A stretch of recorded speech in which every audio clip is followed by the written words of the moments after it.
మాజీ మంత్రి BRS Peddapalli MP అభ్యర్థి కొప్పుల ఈశ్వర్ కు నిరసన సెగ తగిలింది. రామగుండం సింగరేణి ఏరియా గోదావరి ఖని 1వ బొగ్గు గనిపై ఎన్నికల ప్రచారానికి వెళ్లారు కొప్పుల. కార్మికులను కలిసి ఓట్లు అడిగేందుకు వెళ్లిన కొప్పులను సమస్యలపై నిలదీశారు మహిళా కార్మికులు. సింగరేణిలో మహిళా కార్మికులు అనేక సమస్యలు ఎదుర్కొంటున్నారని తెలిపారు. అధికారంలో ఉన్నప్పుడు సమస్యలు ఎందుకు పరిష్కరించలేదని ప్రశ్నించారు. సమస్యలు పరిష్కరించకుండా మళ్లీ ఎలా ఓట్లు అడిగేందుకు వచ్చారని నిలదీశారు. దీంతో అక్కడి నుంచి వెనుదిరిగారు కొప్పుల ఈశ్వర్.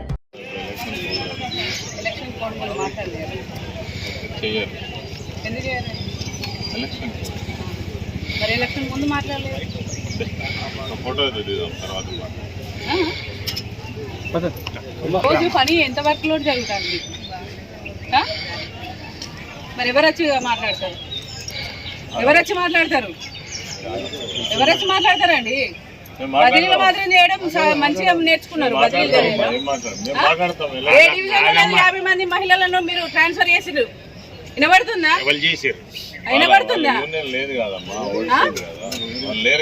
వినబడుతుందా?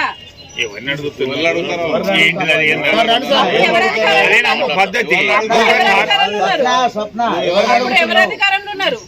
అన్ని తెలుసు మాకు. ఒక్కొక్క అమ్మాయి ఎంత కష్టపడతారు. ఎవరు వచ్చి ఇది వచ్చింది అది వచ్చింది అనుకుంటా మీకు ఉద్యోగాలు ఎట్లా వచ్చినాయి? మీకు ఎవరు మెరిగిస్తారు అనుకుంటా?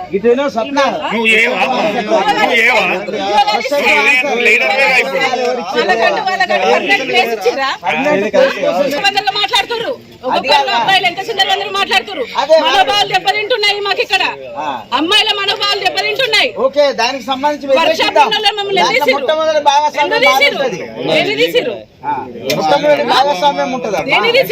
ఎంతెంత మంది కళ్ళు తిరిగి పడిపోతున్నారు. బయట వరకు వేయగలుగుతారా మీరు?